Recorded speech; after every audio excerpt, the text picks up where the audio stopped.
Welcome, everybody, to Talking Elite with the All Elite Zone podcast. I am joined tonight by both Adam and Connor. We are going to be having a great discussion about not just a great wrestler. We're going to be talking about Jay Briscoe just a little bit later. But we are going to be having another discussion about the pandemic era of wrestling and how weird it was and how just on the whole timing of it, and maybe if it wasn't for the pandemic, I wonder if we would have a crazy amount of numbers when it comes to ratings, or maybe nothing happened. So it's gonna be a fun discussion tonight. Adam, Connor, how are you guys doing? I'm doing all right. I mean, I'm hanging in there. Kind of shocked by the news of Jay Briscoe yesterday, so that kind of took me by surprise. But other than that, hanging in there. Yeah, I'm that shock. I'm doing pretty good. It was definitely not what I was expecting. At the same time, Kevin Nash was going through some stuff, and I thought something there had went down. Yeah, I know Kevin's taking the loss of his son pretty hard. So, And on top of it, like the death of Scott Hall and his son wasn't too far apart. no, they were what, a couple months. Yeah. So, yeah, I really hope Diesel himself is doing good, and hopefully he gets the help he needs. I know I saw a report yesterday right after we went off the air, and I saw the report that someone as soon as they heard his podcast did a basically a welfare check for him. They'll get him either. It's not. It's hardest friend, and especially your son. So going out. I hope that they can win. So yeah, it's he said I'm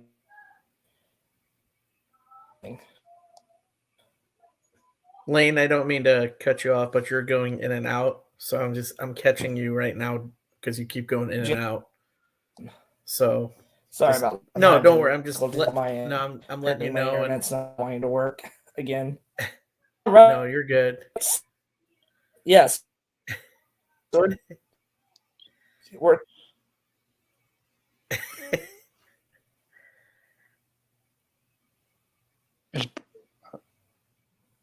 You get more clear now, I think. I think we're good now. Jeez, man, I'm sorry. I'm sorry, y'all watching. That's okay. Yeah. Okay. Good. So we are going to be discussing we are going to be discussing the pandemic era of AEW. And did you guys remember that first night when it was like it felt like everything was normal? We were setting up for the great Brody Lee and Matt Hardy to debut in the same night in Manchester, New York. But due to a global pandemic, that changed the course a little bit on AEW. I remember that first show, it was just a scary sight to see. You pan open to see Cody Rhodes in the ring, and to have him, the Bucks, Kenny, and then eventually Hangman, because I know it was during the time frame when they were having the starting of that feud with the Bucks. So it was a very eerie sight. It didn't feel real. It still felt like it was not a dream, but didn't feel like we were under lockdown, or well, at least I was under lockdown because of work. But I just remember how it was just so quiet and just there was no noise, and then with a flick of a switch, Cody had the pyro go off, and that at least got a good start to the show. Do you guys remember that night? Were you guys watching that first episode during the pandemic? Oh yeah, I was watching. At that time, I never missed an AEW. Like at that time, it was almost the honeymoon season of AEW. Like the hype was still there. Like everything they did was on point. Everyone was trying to outdo each other. It was very different. But I thought that first episode they did very well. I thought during the pandemic AEW did better than WWE. with how they booked their shows and how they utilized what they had. What was that? How do I want to put it? First show was very, very different, but very, very good. It was the first time we seen wrestlers in the crowd, and I believe it was MJF and Sammy. I believe it was Jericho's That music, was and fun. I believe it was them too. When Sammy was trying to sing, And then that like they was were just crazy. playing. I think like some of them like playing poker games or something. Yeah, it was MJF and Sean Spears. They were placing bets in the matches on the side. Yeah, like they made it very entertaining for what they had. Yes. Starting out, they did. Yeah, unfortunately, I like you, Lane. I worked during the pandemic, and unfortunately, I worked nights, so I didn't catch a lot of the first show during the pandemic. I would try to follow up with the shows on YouTube, see highlights from the show. It was very eerie seeing no audience members, but mostly just wrestlers in the crowd as the sound for the programming. Um, but yeah, no, it's I think we got some good memorable moments during the pandemic, and to go along with what you said, Lane, I totally agree. I think AEW did it better with at least having wrestlers in the crowd to react, whereas another company had screens of viewers and piped in noise. Yeah, that one was a weird one. Yeah, that one was just weird and dumb. And they Dumb still do. idea. And like they still do. They still do pump noise in, yes. Yeah. Which yeah. But yeah, no, and you know, it got us through. You know, it kept us entertained during the pandemic. I know I have a couple of moments during the pandemic era of AEW that I can pinpoint. So You know, it was one of those like it was kind of the hardest, I think, at least recent time in my adult life. And for me, even like that first episode, because you know at the time, like I said, I was working at Lowe's. I was working in the garden center, and those first few days were just hell because you had people wrapped around the building, and I luckily had that Wednesday night off, and for me and my fiance, like it was just such a, I guess like a surreal moment. Like it's still like to me, it still did not feel real, but to have, but to have like to them that way I was talking about earlier, to have that moment when you had two feuding parties come together to try to put on a show for, you know, we didn't know how long this quarantine was gonna last, and for me, like the show was an escape. And once we get, you know, more into like the match, our favorite matches and our favorite moments coming up, like it was definitely an escape for sure. And then especially once the show started going, like that was it really made things like maybe forget how tired and how worn out I was from the previous day. So I know on the first show we had probably one of the first big debuts. We had a cool video package that led into the Exiled one. We had Brody Lee's debut. I remember I was freaking out. It was probably one of my favorite like debuts that you know has been with the company, and a very memorable one, even with like the times. For me, like to have, you know, I think it was SCU that was out there that was poking, you know, Dark Order, and then to have Brody Lee come out and have that, you know, start of Brody Lee's, you know, reign of terror. You know, that was such a surreal moment. I know it would have been a lot better with the fans, you know, with Rochester, New York being his hometown, but you know, it was one of those things that I didn't expect him to be the leader. I know I just saw Ethan's comment pop up asking if we thought, and I'll ask this question: did you guys think that Matt Hardy was the leader of Dark Order, or did you guys think it was somebody else? I had a feeling it was going to be someone else, just because Matt Hardy had his whole broken Matt Hardy thing going on, especially after leaving WWE and you know kind of reverting back to that broken Matt Hardy character. I kind of felt like he could thrive with that character in AEW as he did in TNA. I really didn't think it was going to be Matt Hardy. I could have thought of someone else, whether it was Brody Lee, whether it was someone else, but I didn't really think Matt Hardy was going to be the leader. Although I will follow through and kind of add on to you saying Brody Lee's debut. I mean, Matt Hardy's debut for me as the member of Omega and the Bucks and all them versus the Inner Circle for the Stampede. Just them introducing Matt Hardy and him just up in the booth, just doing his yeah, like that just I yeah, and like I marked out. I was like, oh my god, it's Broken Matt Hardy. All right, now I'm happy. So because I feel like I did drop definitely the thought it ball was with someone him in else. WWE. So, I do think so too. Yep. it was hard because like I was thinking because Matt was also at the time like he was showing I guess signs that he was coming to AEW and he was also like liking a lot of the stuff the Dark Order was doing. So I liked that little swerve that he did and have him coming against with with the Elite and go up against the Inner Circle. I thought that was a really fun debut for Matt Hardy. Like it was kind of a swerve because I really thought Matt Hardy was going to be the leader of Dark Order. I knew there was rumors about Brody Lee, but I really thought like he was going to do something with him and Christopher Daniels. I thought they were going to not be co-leaders, but I thought they were going to have a very good story with the Dark Order. And I liked how they kind of made us think that. And then they had, I think, 1 week before the pandemic hit, they had Raven in the audience. Like they were really building up a really cool like storyline with Brody. And I thought Dark Order was probably one of the best acts on the roster after they got the kind of like they kind of had to tighten down the screws a little bit with the whole wrestlers coming in that were independent wrestlers that were coming in and they were not even hitting strikes. They were kind of like very, I guess, green. They were more green than most of the most of the talent on Dark. Are you talking about the Dustin Rhodes thing? Yeah, you know exactly what I'm talking about. Then the guy, the guy who did it, he came out and said that's how bad it was. He came out and the indie wrestler who was from Georgia, one of Cody Rhodes' Nightmare Factory members.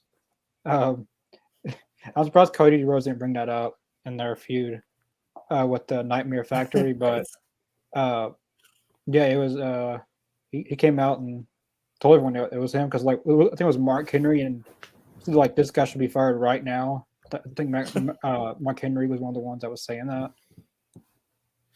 Yeah, it was definitely like it was a weird, and like I said, I think after that, like I said, with Brody, like his impact, especially with everything the Dark Order and Brody did on being the Elite every week, like it really made a lot of fun during that really crazy time frame. Like it was, like I loved being the Elite that time. Like I loved when Brody threw the papers at Evil Uno. I'm glad they kept that as a shtick and how he would just abuse his guys. It was just the greatest thing because he was also spoofing Vincent Kennedy McMahon.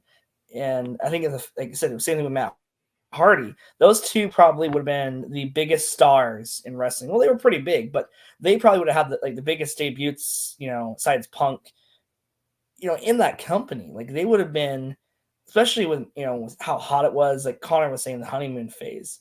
So that was like, so that first night with having that and then having it lead up to, fortunately they weren't able to do Blood and Guts, but going into the Stadium Stampede match. Did you guys watch the Stadium Stampede match or did you guys watch highlights? Because I remember watching it and it was so much fun. I had to watch highlights of it. I think one of my favorite moments is, obviously the one-winged angel off the top through the table. The golf cart spot was with Sammy. I thought that was a great spot. I just thought all around it was a really cool match and a cool concept. So, but yeah, I had to watch highlights of it. So, what about you, Connor? Did you watch that full match or? Yeah, I did watch it live. It was a definitely like the main event. The championship match. Moxley doing the paradigm shift on the stage and just collapsing the damn thing. Yes. I didn't know how they was going to top that, but it was funny that wasn't the Hangman and Jake? Was it Hangman and Jake Hager? And they were at the bar and stuff. And yes, yeah, it was definitely something that's never had been done before, like a match inside a football arena, and that's never been done before. then like the Matt Hardy stuff, like they I believe he went inside the pool thing and he came out and did like his different characters. Like he went to Money Matt Hardy and then he brought that back on AEW.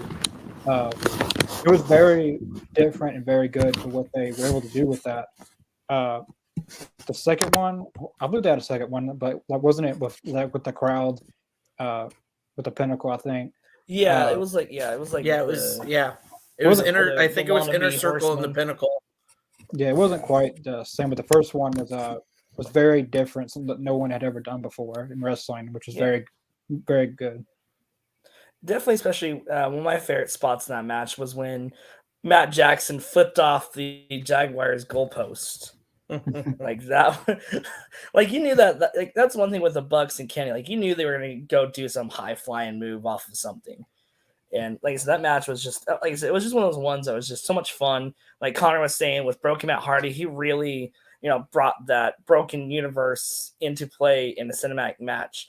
I actually thought it was actually my opinion. I thought it was probably the better cinematic match aside the Firefly Funhouse match in WWE. Like, I think that one was kind of tied with it, or might be a little bit better just because of the story with Cena. But I mean, I kind of thoroughly enjoyed the Broken Rules match with Matt Hardy and Sammy Guevara. That actually was one of my favorite cinematic gimmick matches during that era, the pandemic. Just because it had you twisted turning, thinking, because you had to remember it was a match where it had Matt Hardy lost, he had to leave AEW, and so it was that moment where they both fall off the platform and Hardy hits his head and he's that out. was scary. And it's that point where they're like, oh, we got to call it, and then later they're like, oh, no, we can continue. And then he comes back and wins it. So it's like this whole twist and turvy thing. You're like, holy crap, this is how Matt Hardy's going to be leaving AEW. This is ridiculous. And he comes back and wins the match. And I give credit for Sammy Guevara. The kid does a lot of great spots, high flying spots. I mean, like I said, I've been following him since he was in Lucha Underground. So I knew when he came to AEW, he was gonna, put on some solid matches. So, but I would say the Broken Rules match was kind of one of my favorite outside of this Stadium Stampede match, as far as a gimmick match during the pandemic era. Yeah, that was a fun one. That especially just I know Matt's wife was really ticked off after that spot, and really I'm surprised that Matt said let's keep going. Like, I am surprised the doctors didn't say, hey man, like you got to stop, you can't keep going. But and I liked how they kind of tied it back into what was going on. Like I think the camera angle was great with that, and just they really did a good job with that one. Another weird one that I don't know why I like it, but a lot of people don't. It was Moxley and Hager's empty arena brawl. That fight for me, that one was just a lot of fun. It was a lot of fun. Like I had a lot of fun with it, and I think especially with Jim Ross calling it, I still think to me it held up to the expectations they set. I know it was during their honeymoon phase, but for me, like that match is one of the ones that still sticks out. What do you guys remember that match at all? Like, do you guys remember like you guys remember watching that one, or was that something? I remember highlights. I don't remember it full. Like I said, it was very hard for me during the pandemic because I was working nights. I couldn't catch all especially Wednesday nights. So I worked in law enforcement. So I worked in corrections. So I was always working from like 4 p.m. to like 11 p.m. So I was always missing the live showings of Dynamite. So I always had to go online. And of course, online, they had to cut things shorter for highlights. So I had to go back and watch highlights of everything, So, and I couldn't watch any of the specials because I was working the same. I only had Thursday, Fridays off, so I couldn't really. I didn't have much option except for YouTube and watching highlights. So, I do remember this match. I thought Tony Khan really overhyped it a little bit for what he said. He said that it was violence. Like he made it like it was going to be extreme barbed wire death match, but it was a good match. I don't think it should have hyped it that much, but because the barbed wire death match definitely, till the end it lived up to the hype, of course. But no, the Moxley and Hager match was a very good match, and they really capitalized on that, like an empty arena match, what they used to have. like in Memphis Wrestling, I remember Jerry Lawler and Terry Funk having a match like that. No fans in the arena. They went through the bleachers. They went through everything, basically, in that whole arena. It was very different. And also, before AEW capitalized on an empty arena the best, I feel like. Yeah. The exploding barbed wire death match, I couldn't have done in a normal arena. You can't do that. Because what was supposed to, if you got to get the chance, go in YouTube and put in exploding barbed wire death match. There's this one video of the entire ring exploding. Like, I don't know how they would have done that in Davy's place because like there's so much smoke. It's like a bomb went off. Like they couldn't do that in just any arena. Like it'd have to be an outside arena. Hey, let's not forget the sacrifice Eddie Kingston did for that. Okay, Eddie Kingston was protecting his friend. See, I wish they would have. He's like, I wish they would have done the. I wished they would have had Moxley cut his promo like live on air on that one. I know we're getting a little off topic, but I wish because Moxley's promo where he's like, "Man, Kenny Omega can't design, a death match worth of shit." Yeah, they should have put that on. They should have kept it like that's the way they should have gone off the air because in that way it makes sense. It's like, oh fudge, and I don't think that match will ever come back to AEW. I don't think that'll ever. There's no way. I don't think even. The only way they could do it is limited capacity. Basically, outside you have to do that. Like if you watch like how it's supposed to be done, the whole ring explodes like a bomb. Went off. I think it was in Japan too. The whole ring explodes. Like you can't do that just anywhere.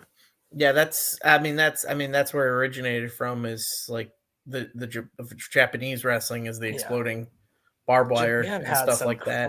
They had some crazy matches. You know what? And I keep forgetting what it was, but it was part of an episode of Dark Side of the Ring where they talked about a promotion that did stuff like that had the barbed wire ring and like exploding and all that stuff. And now you see a lot of it in like GCW. They've got all that stuff going on. GCW does a lot of those kind of matches. I know there was the one Combat Zone Wrestling as well. Yeah, Combat Zone did that Wrestling, as well. Yeah. Yes. And in fact, if you think about it, that's where Moxley had his pink hair, was Combat Zone Wrestling. Yes, when he wrestled there. I love pink hair Mox. Yeah, if you haven't seen that, people in the comments, like Adam was saying, go back and watch some of John Moxley's CZW matches, especially because there's also a great match with Nick Gage that was on there. And so that one, I would recommend going out of your way. Go watch it because Nick Gage kicks the shit out of Mox. I sent you both. So, I just sent you both the. Like I want to see you guys' reaction to this. Oh. Like watch it and like this is how it's supposed to be done. Okay.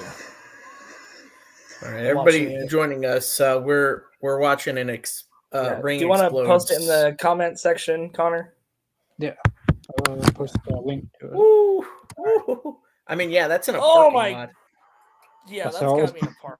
That's a lot. Yeah, that's in a parking lot. Oh my gosh. Yeah.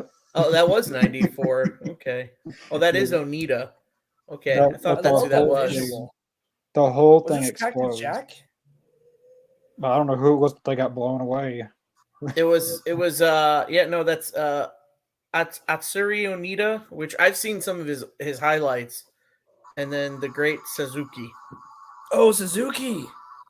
The great Sasuke. Sasuke. Sasuke, not Suzuki. It's Sasuke. Oh, thanks. I love I believe, and hopefully, what's his name? Cog jumps on tonight. Maybe he can help me out with it. But I believe Onita was huge in Japan for the death matches. I'm believing so. But if Cog jumps on here, he can correct me because Cog's knowledgeable of everything. But I believe Onita was huge in like gimmick matches in Japan. What? I don't believe this. I was able to watch the first episode through a plane. I guess the first pandemic show, you watched it through a plane. Like you just went by every so often and just watched the show. Well, they have the little screens on the plane. You could have watched it on that. Especially like I said, during that time frame where people they're just hopefully trying to get flights home. So Max, if you want to tell your story in the comments, and we'll read it on air if you don't mind us, we'll share it. But we'd like to know kind of what the airport was going like during that time frame, because I know Eddie Kingston. We're gonna get to his debut match here in a second, but I know Eddie Kingston, when he was on Talk with Jericho, he was telling the story about how he almost didn't come home because he was in Britain, and that he was trying to get home. He had to sell his ring gear, and it was just the guy literally almost didn't come back for a couple months and had nowhere to go, no work. So yeah, I'd like to hear if Max, if you're in the comment section, let us know down below, like what your experience was like. Cause yeah, that was like that, to be able to be on a plane, it's crazy. Man, and I think the only good thing that came out of it was you had, I guess made it kind of leads into the issue now, but you had everything with Eddie Kingston making his debut. He became a star in my mind as soon as no music, just came out and cut that great promo on Cody when he started doing that TNT, championship every week. That was another fun part of the show when they were incorporating that into the open challenge every week. For like that promo coming out, and then him bringing out the thumbtacks, like he knew how to wrestle and he knew great psychology, knew how to sell. That for me is what stood out with me with Eddie Kingston. I'm like, they better sign this guy like right away. Like he just blew my mind. I was like, wow, like he can talk.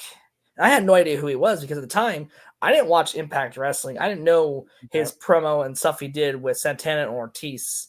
I will just say this: he was a complete joke in Impact. Conan and them, they tore him up in this one match. It was Slammiversary 2018, Santana Ortiz versus Hernandez and the Homicide, and Kingston got demolished.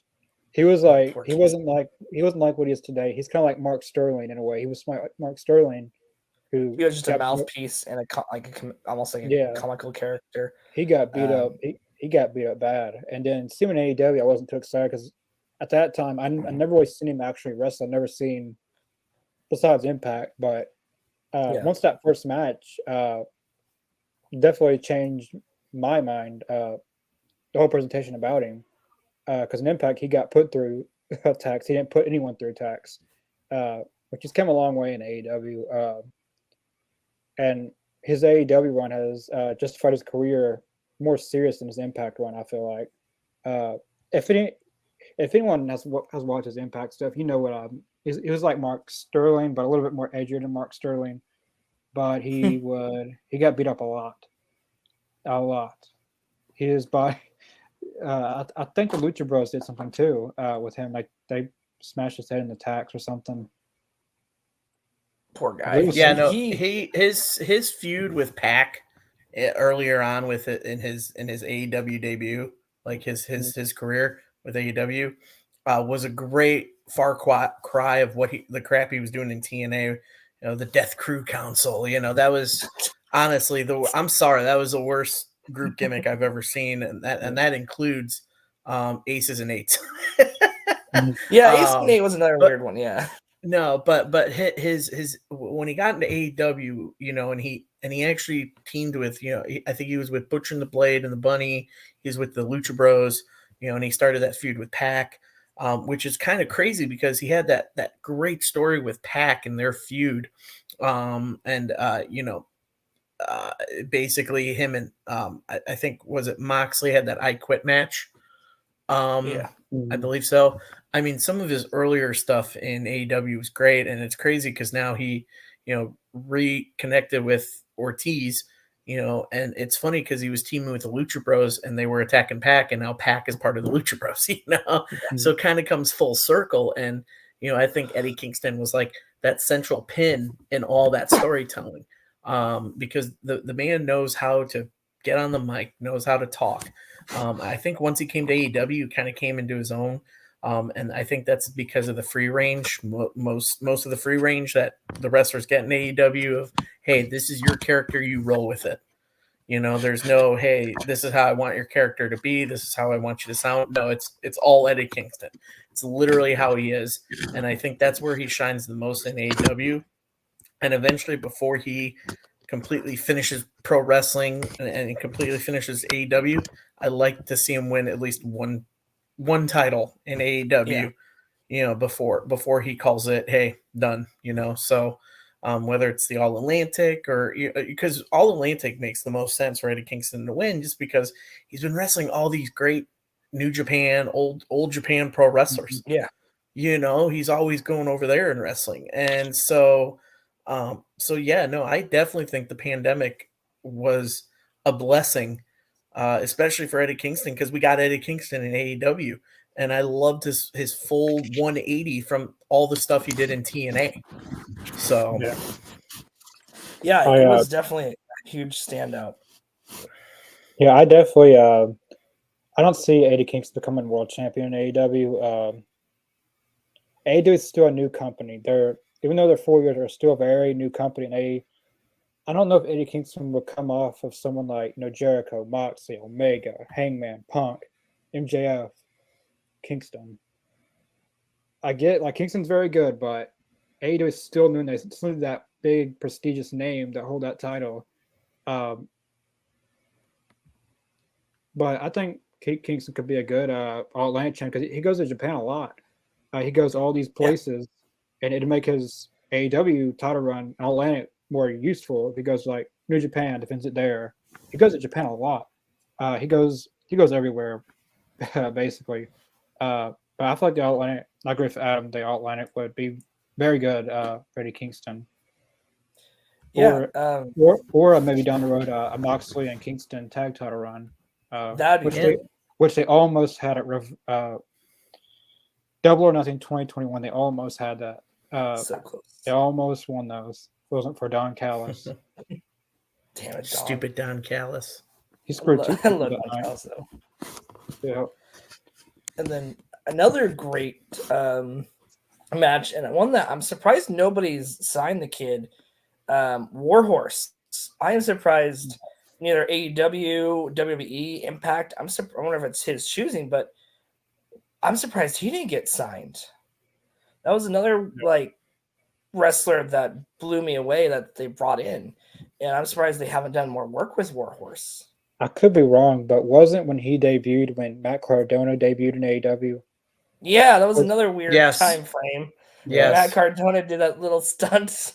I feel like Matt Cardona, he blew his entire match out of the water when he came out. I could kind of tell he wasn't going to stay for long, Matt Cardona. Yeah, I could kind of tell because he didn't sign. Because normally at that time they would always have the all elite. He didn't have one, and after All Out they had the 8-man tag and that was it. But for what he had, it was pretty good in AEW. Matt Cardona. I feel like that was the first major promotion he got to show that.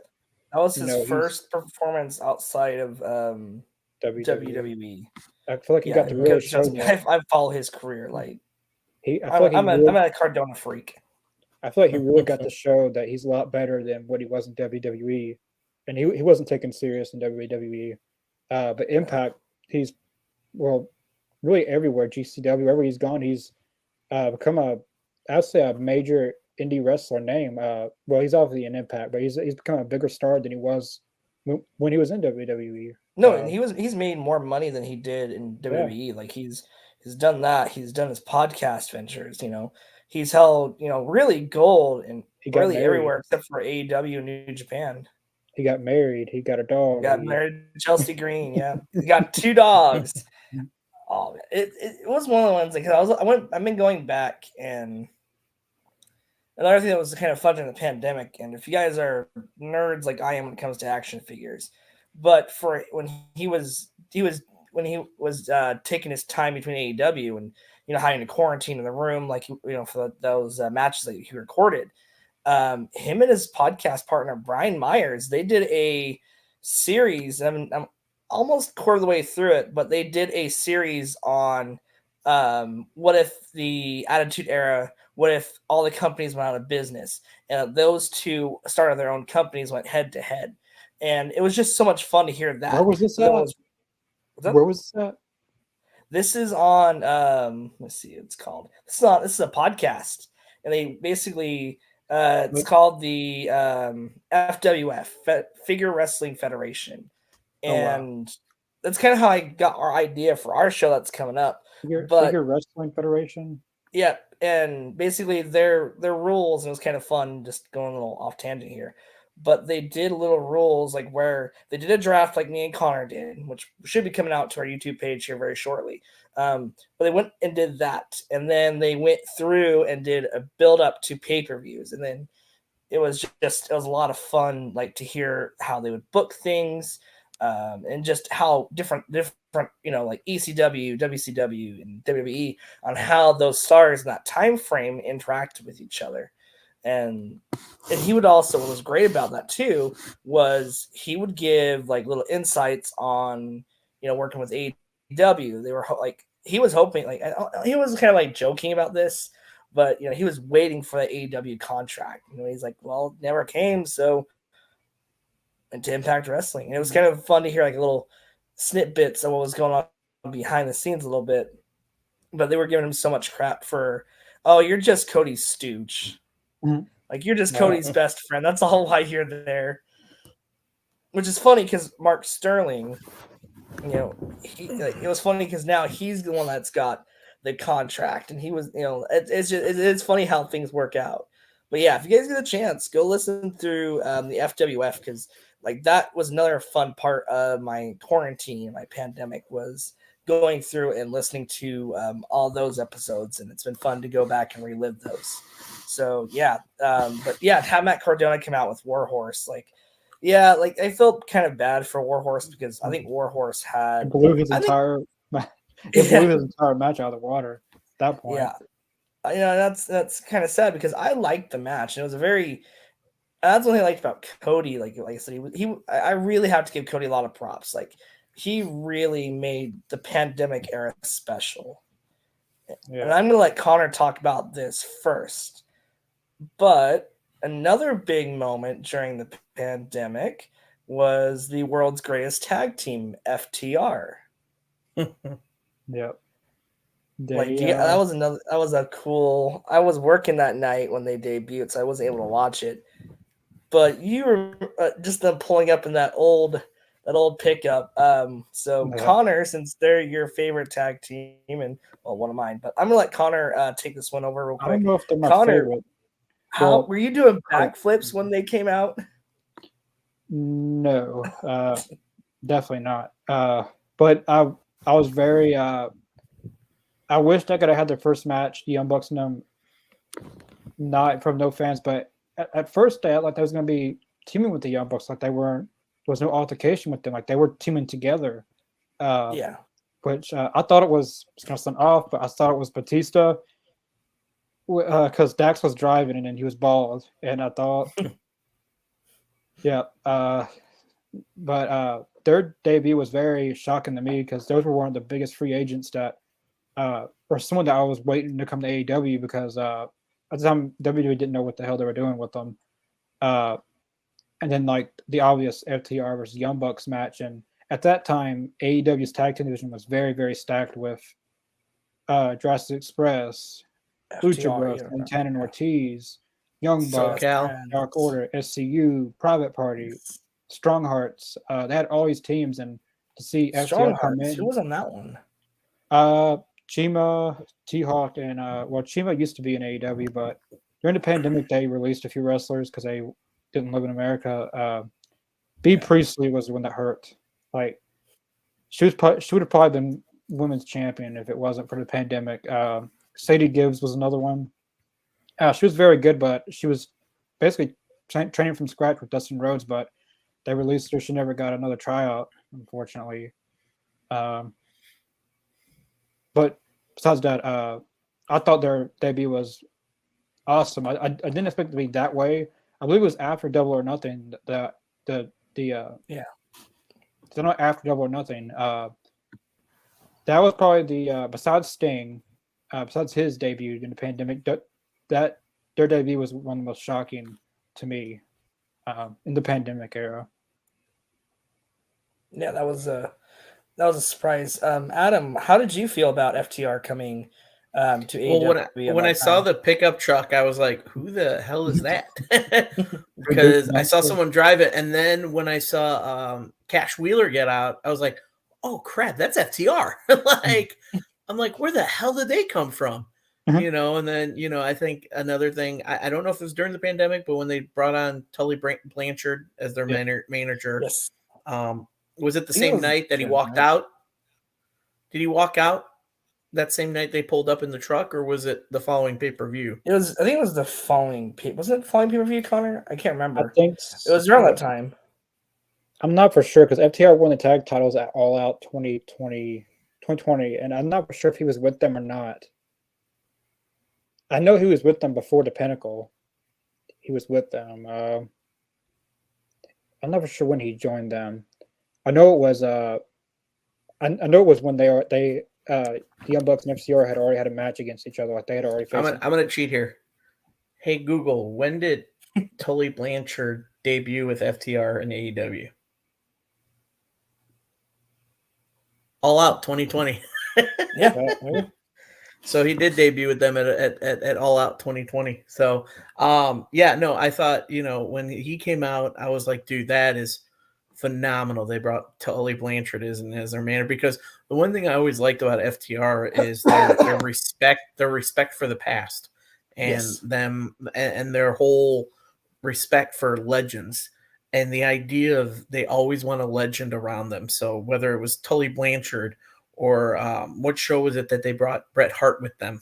I think it was the match against the Briscoes, correct? Their second one, their best two, the best 2 out of 3 falls. I don't think they ever got to come out with each other on TV. Well, Bret, no, not on TV, but they brought Bret Hart to a show, to another oh yeah, independent show. I know what you're talking Which about. one was it? I can't remember what it was, but they brought him. It's that whole thing of they're like, we love these legends, we love I believe having it them was. around us, we love having them give us insights on how we can become better in the ring and in the industry. It's just that whole thing. I love that everything for them evolves around family, and it's not just the business. You see a lot of pro wrestlers today, like it's about the business. It's about getting your name out there and being that top person in the business. Someone that comes to mind is Matt Cardona, which God bless him, Cardona's doing his own thing, and that's what he wants to do. But when it comes to wrestlers that are, there's not many wrestlers that pay due to veterans and legends within the industry. Yeah. And honestly, that's why I loved FTR. I mean, and like you said, Lane, it was either you or I can't remember who said it, but WWE had no idea what to do with them. No, Was I that think we you, both Connor? said it plenty of yeah, times. Yeah, they well, it didn't was a know how they combination, but were. WWE had no idea what to do with them. The comedy bits they had them do with the Usos, I lost it there. I was like, now you are just treating them like crap because they're Yeah, better than that. So when they came to AEW in that pickup, I was like, okay, now we're getting the old school FTR. Now we're getting them that they're just going to be hard hitting wrestlers. So, and I was kind of happy to see them in AEW and actually with a promotion that they can actually, Yeah. shine. yeah. I think I can do this. Can you remember Go the ahead. full AEW pay per view card? My favorite AEW pay per view was, I think it was say All Out 2021, but mine was Revolution 2020. First, I believe the buy-in was the Dark Order, Stu Grayson and Evil Uno versus uh, Kazarian and Scorpio Sky, which we thought the ultimate was going to be Christopher Daniels. The main show started off with Jake Hager versus Dustin Rhodes. Second match was Sammy Guevara versus Darby Allin. Third match was the Young Bucks versus Hangman and Kenny. The next match was Chris Statlander versus Nyla Rose. Pac versus Orange Cassidy. The main event was Chris Jericho versus John Moxley. Trying to think of if I'm getting that was everything. I believe that was. I think Yeah, so. that was the full card. I'm not good with remembering full cards, David. I'm sorry. I won't be able to do it. Yeah, Dave, I'm out of this one. I remember certain matches from certain cards, but I'm not going to remember a full card. So Yeah. I got a it's very hard for me. I got a We watched a pretty lot of this. with AEW. I can remember a lot of things, especially Jimmy Havoc. He's one of my favorites. AEW. Yeah, that was another one that was He would have been All Atlantic champion. yeah, he could have been, yeah. It was another weird, unfortunately with the wrestling Me Too movement. Fortunately, he just did not work out because of that. And that was another dark time during wrestling. We had that go on with him. I think with Sammy Guevara, you had fortunately Marty Scurll lost his job and no one's gonna book him, even though I think we touched on this last night, but yeah, that was another weird thing that happened during the pandemic. That it was just a weird time for sure. Very you had Joey Ryan to that list too. Yeah, Joey Ryan. I mean, that's why they broke up the world's cutest tag team with him and Candice LeRae, because of all that coming out and about his ex-wife making allegations of abuse and all that stuff, and several other female wrestlers with that. So, but yeah, no, that was just another dark time with wrestlers getting that in that situation, which that I will say right now, no female wrestler should feel that way in any locker room at all. And so it just goes to show that in the industry, it sucks that that kind of stuff goes on. And I feel right now, the only company right now that actually has a very well respected locker room where both male and female are being respected and getting along is AEW. I haven't heard one negative thing about any allegations with that company, so I'm knocking on wood, by the way.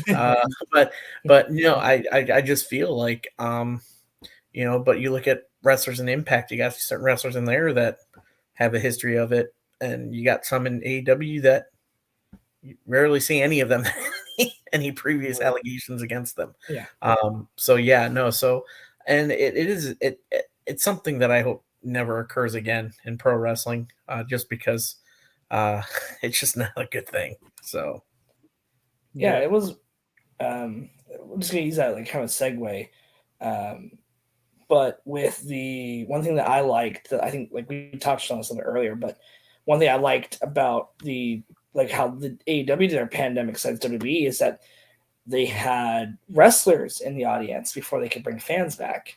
Because I know Florida was a little lighter on the laws, but when you had the wrestlers in the audience, especially the Guns, I think if it wasn't for them being just super fun fans, I don't think we would see him in AEW right now. I think Austin Gunn would have been in, because he has tryout match in Jacksonville 2020.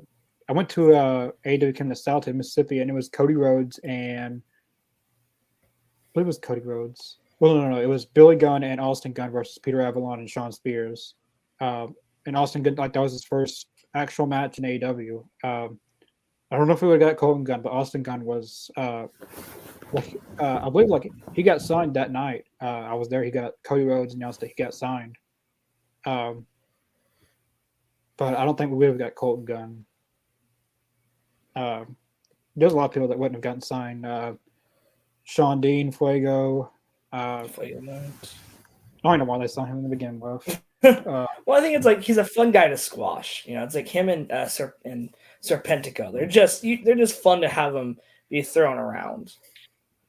Yeah, they got a lot of talent if they want to make cuts. I mean, all means Luther, Serpentico, Fuego. But there's a lot of people I wouldn't have never summoned even started AEW. I'm not going to say the one name because I already know someone's going to move up. We all know who you're talking about. Who? Yeah. Maria Shavir. No, she wasn't in AEW. Someone day one in AEW, I would have not assigned. It's not who you probably think it is. I'm still trying to think. I mean, it's very hard to think of who you're thinking of Tyler right Bate. now. It's, I mean, it just wasn't.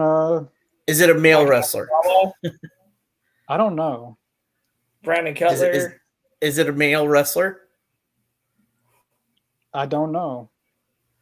I really don't know what their. Oh, Sonny Kiss. Oh, okay, I gotcha. Oh well, shoot! I just said on there. Oops. Well, Yeah. that's not who I was meaning, but No, I know exactly who you're meaning though, but I gotcha. it's not. Nyla Well, Rose. As soon as you said that, I No, it's I, Nyla I Rose. understood. I understood. Yeah. I follow you, Connor. I follow you. Please, whoever's watching this, we don't do cancel culture here. I do not hate people. It's just someone I would not have signed. I would have never signed. I don't know why the hell they got Marina in there. Boy, there's a lot of people I don't know what they're doing in a wrestling ring. I regret even bringing that up now. No, but as a fan, not only as a fan, it's someone that you're someone. I say this for us and the viewers and everything. If you're a wrestling fan, you need to speak up and say, listen, this person, I don't dislike the person. I just don't like their wrestling style. Yeah. I don't like their personality on the TV of their character. I just don't like it. That I'm sure that the person you're talking about, Connor, is awesome in person. I've seen behind the scenes video of that person and they seem really awesome. But at the same time, when it comes to in-ring stuff and all that, I'm just not sold on it. And I feel like as fans, we need to speak up about that. It's not a sense of cancel culture. It's more so of, this talent just doesn't belong on the roster right now, especially if there's a certain direction you want to take a company. There's certain directions you want to go creatively and matches you want to set up. Sometimes you gotta make those cuts. One thing I will say is, Connor, I'm starting to follow up with you and say some of these ex-WWE signees are a waste right now. Case in point, I love them to death. They got an interesting story. He's just not getting the following. I don't know how I feel about Bryan Danielson right now. I always respect him in ring. I really do. I respect his in-ring ability. Mm-hmm. I love the matches he puts on. But storytelling wise, I think what they're doing is, I don't know if he's the one that fans right now want to chase MJF. I understand the storytelling behind it. I just don't think he's got the fans behind him. You heard it last week when he wrestled. I can't even pronounce that guy's name. Keshta. Thank you. I always want to say Kessa. Like I always want to say Kessa, like Kessa roll. And then yesterday with Bandito, like the crowds were behind his opponents. I thought, like, I don't know if he's seen that match, but I thought Danielson had dislocated his shoulder when he did that move. He just dropped him on his head. I did too. And that's another thing that worries me with Danielson. It sucks because he is technically injury prone, and I guarantee you his neck's not 100%. Guarantee it. So it's like, is that someone you really want to put in a title scene? Same thing with CM Punk. The guy gets hurt a lot. But I'm telling you right now, that man is what's best for business. He's gonna make you money. I'm sorry, but Bryan Danielson in the title picture is not gonna get people to buy in on stuff. You're looking for those numbers to go up.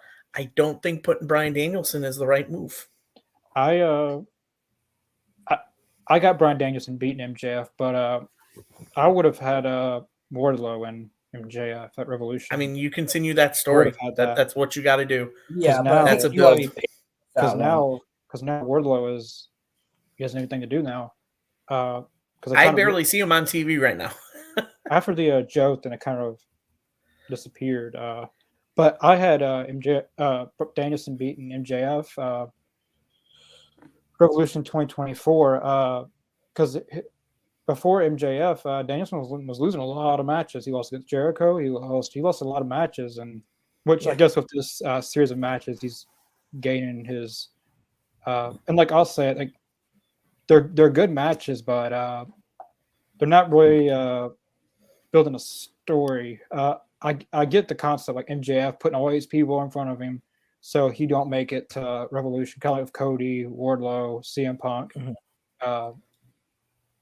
Yeah, I not all the former WWE stars. I like some of the former WWE stars should be getting used a lot. A lot of people like to say it's they need to sign. Don't need to like they need to let all the WWE guys, former WWE guys, go and just do strictly indie talent. There needs to be a cutoff line on talent altogether, because you're just gonna ROH can only help so much. Even if it could be 2 hours, I don't know how much that could help. I don't know what the logical solution is for that. But there, as I said, you can't have everyone you want. You can't have everyone you want on your roster.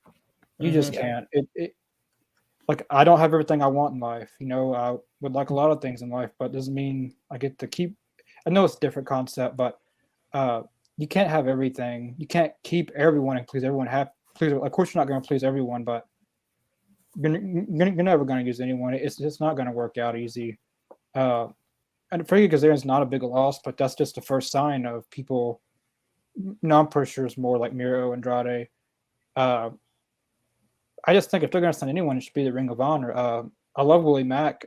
People's wanting him to sign with AEW, but they got this brand Ring of Honor about to start up, and I feel like these guys, if you want to sign them, put them on Ring of Honor. But I just want to see people focused on in AEW, like not mumble jumble everyone across everywhere. I know I don't know how we got started in this conversation. No, you're good. Like like I said, we'll make your finish. It's part of our show, I guess. You just Well, you that's the just thing, get is, off a tangent on this show. Well, that's the thing. It's like we have like I said, we have a lot of good points in our show, but like I said, also at the same time, like we have conversations, and that's the thing, is there's times like where conversations like this will come up, and that's kind of where we can take different points from that, and then like I said, we can just tie it back into our topic. Yeah, but you can we wander off in who knows what. It was like I said, the pandemic era was a really weird one, and then I'm glad that they were in Florida. Like, this is going to sound really bad depending on what your stance on the whole COVID-19 thing is, but I was so glad when they let fans come back. Even though they were high up above, and spaced out, but to have somebody more organic than just your wrestlers out there at ringside. I'm glad that they were the first wrestling company to incorporate fans back into the fold. And I know that led up to, one of my favorite debuts. You had Sting. Yeah. I'm glad that Sting, that was another, for that first Winter's Coming, to have that was it made you feel like the whole place was sold out. How loud people were again. I know that sound wasn't pumped in on that one, but it really felt special. It really did. And that was probably the start of, I would say, probably the AEW Renaissance, when fans are starting to come back, and then it led up into that first Blood and Guts. Yep, Sting. There was rumors about us, and he's not coming to AEW. He's not. They're not going to have him debut in front of no one, even from our limited, because we're not going to bring him in. Of course, Brian Cage. Lights go out. There's this. It's very dark. There's snow coming down. Then all I see is Sting, and I go crazy. Yeah. That was one of the best AEW debuts, besides maybe Punk and a few others. Sting, even though it was probably no one was there, that I got chills with that debut, even if it wasn't sold out crowd. But imagine if it was, what the reaction would have been. Oh, dude, it'd be louder than CM Punk's. I don't know, go that far. No, I think well, I love Punk, but I think that would be a huge. I think it'd be a bigger reaction, just because. And then again, like I said, Sting. It's Sting. What do you expect? Yeah. I mean, that's what got me going. I was so happy to hear Tony Schiavone say it's Sting again. It really did. It brought me back to the old WCW days. Yes. I kind of prefer Mike Tenay commentate for Sting and Tony Schiavone a little bit. Really? From his TNA stuff. Oh my god! I have to go listen to more of them. I like Mike Tenay was the Jim Ross of TNA basically. A little bit different, but he sure meant what he says. Yeah. But Sting is one of the best AEW debuts in history. It's got 5.1 million views on YouTube. But I never thought that would have happened. Especially with his career before AEW, how his matches with the Rollins. He basically retired at the Hall of Fame when he had his Hall of Fame induction. But he also said, "This isn't goodbye. It's a see you later." I didn't think it was going to go nowhere. I thought he was just going to retire. But I'm so glad his career didn't end like that. Like a legend like Sting, for his career to end like that, and like just to retire like that. I'm glad we got a better ending to his career. Story. Yeah. I mean, I will tell you what, when you saw, especially in the earlier on when there was a crowd, when they brought Bret Hart in, Bret Hart showed up in AEW, and then you had Tully Blanchard show up in AEW. You had all these legends starting to show up in AEW. Road Warrior Animal. Yeah, and I'm just like, there's got to be someone out there that is still out there today that needs to be in AEW, and the first name I thought of was Sting. As soon as his speech ended was, "This is not goodbye, I'll see you later." As soon as AEW started, I was like, they have got to get Sting. Just because I don't think his career should have ended that way. And honestly, I'm very still upset that I never got to see a Sting versus Undertaker match. I think that was the dream match for a lot of pro wrestling fans, was Sting versus The Undertaker. But I think Vince just wanted to bury Sting. And that was the thing, and that's what sucked. Basically, him losing to Triple H was basically the nail in the coffin of WCW, as I like to call it. And I think many fans saw that too. But, when Sting showed up in AEW, I was like, oh my God, we're going to see Sting matches in AEW. And then he teamed up with Darby Allin. And I'm like, this is like father-son. Like, I'm like, this is like a father-son relationship in AEW that I freaking love. I said, this was the best pair up that I've seen in a while of a legend with a younger, hungrier wrestler. And that's what that was. And so, and just seeing what Sting's been doing since his debut, the matches he's having, the spots he's taken at almost, what is he, 63? Yeah, he's 63. That jumping off of rails through tables, jumping off of the set onto people. I'm just like, dude, this guy is 63 and he's still jumping off of things from height. It's amazing that the longevity of his career. But I do understand that there is word going around that 2023 is basically his last hurrah. Which sucks because that's two people. I was gonna say that's two people I'm gonna be upset seeing leaving the industry, and that's Dustin Rhodes and Sting, two guys that I grew up as a fan watching in pro wrestling. Obviously Dustin when he was Gold Dust and he was coming through, and then Sting in WCW. Watching those two guys through my whole life, in their careers being done this year.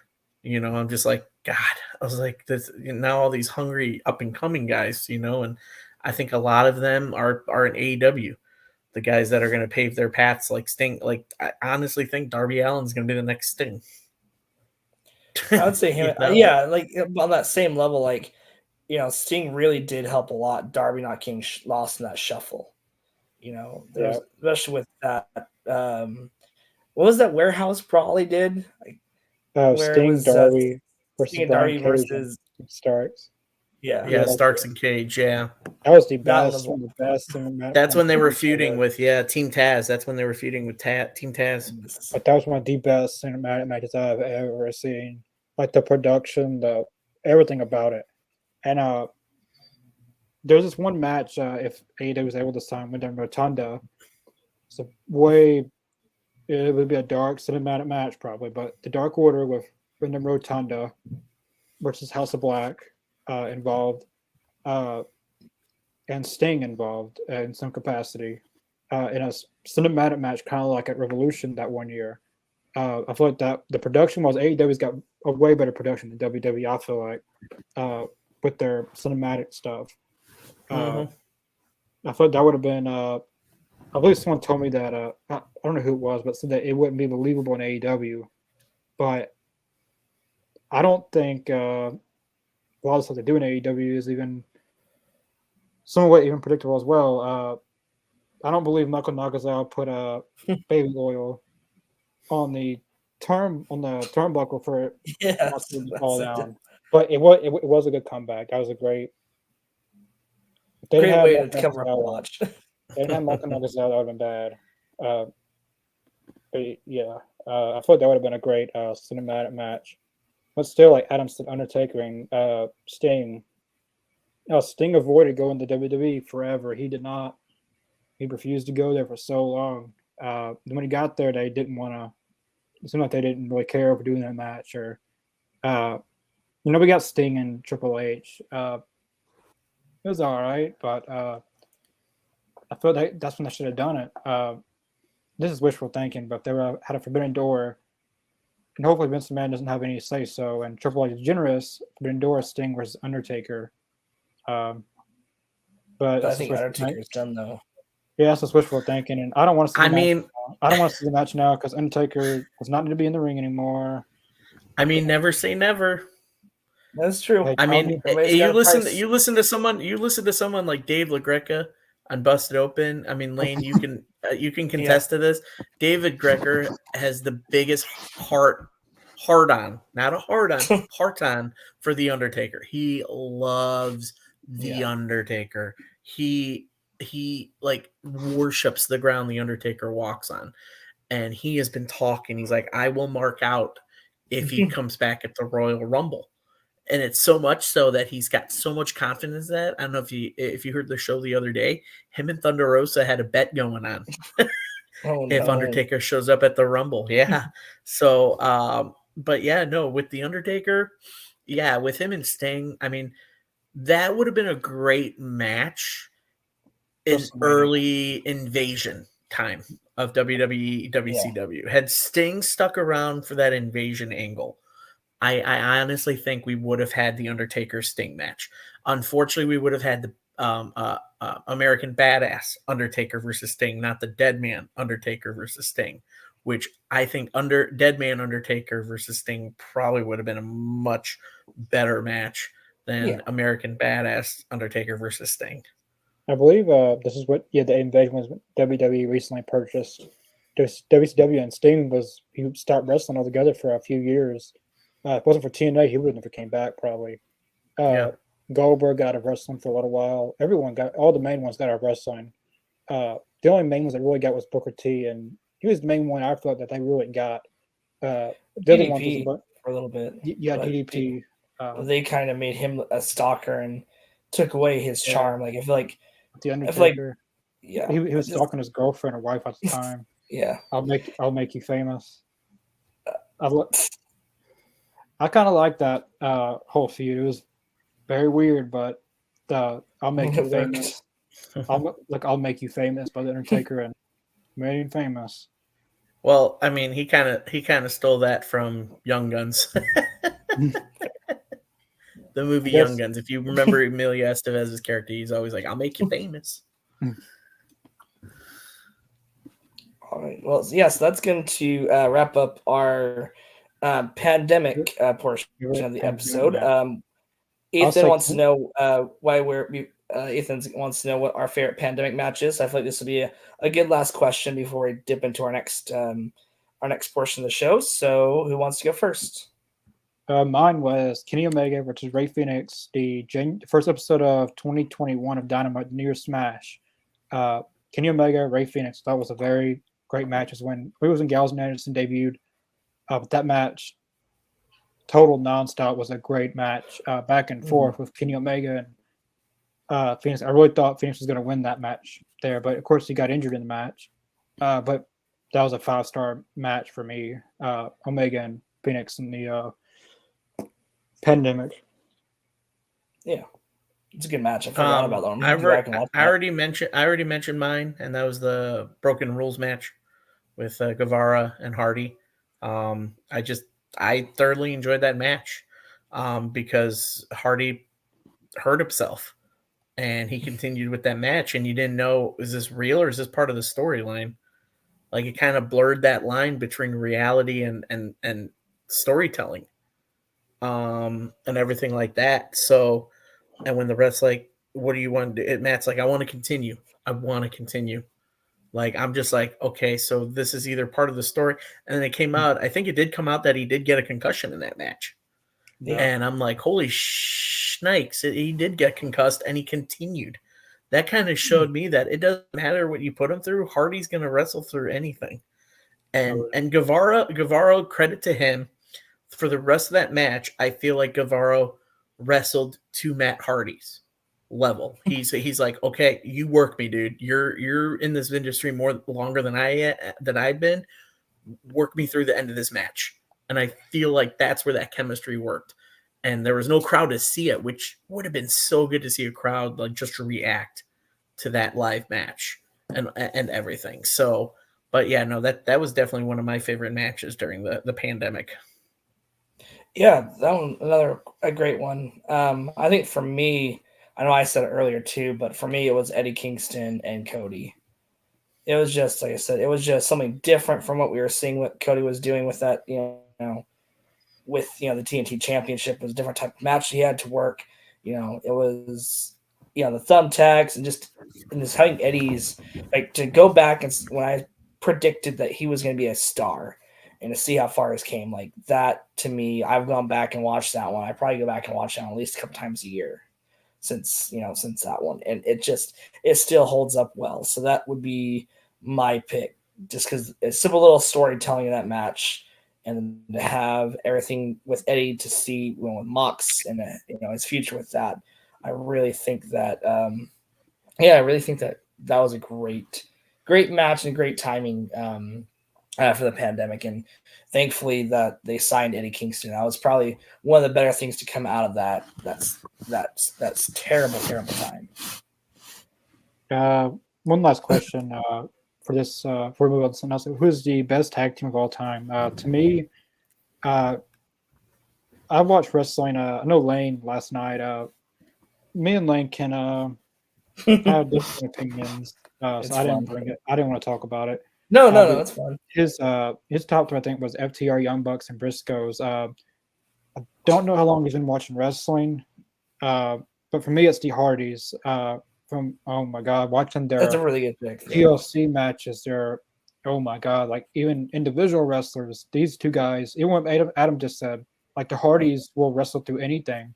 Like I don't know how Jeff Hardy continued after that Darby match, and he probably was going to wrestle if they would have let him out of jail. Pretty much. If they would have let him out of jail, he probably would have wrestled that ladder match. The Hardys versus the Bucks in a jail match. Yeah, like I think Jeff Hardy would have. I feel like if they let him out of jail, he would literally have wrestled that match, even though he was beat up. Like the Hardys are guys that will wrestle through anything. Matt Hardy wrestled through a broken arm one time, several matches in WWE. Yeah. But what about you guys? Go ahead, Blaine. No, you can go ahead. It's fine. I'm going old school. They kind of Really? blew up when I was younger.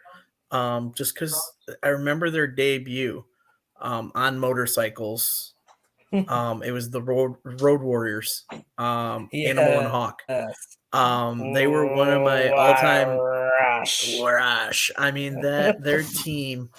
I mean, there's something about that. They had the spikes on their shoulder pads, and they had motorcycles. And earlier on, if you saw their makeup, it wasn't what they had or what they blew up to be with like the red and the black. They just had black stripes. It almost looked like post-apocalyptic makeup, where it's like black streaks, and then they added the red to it.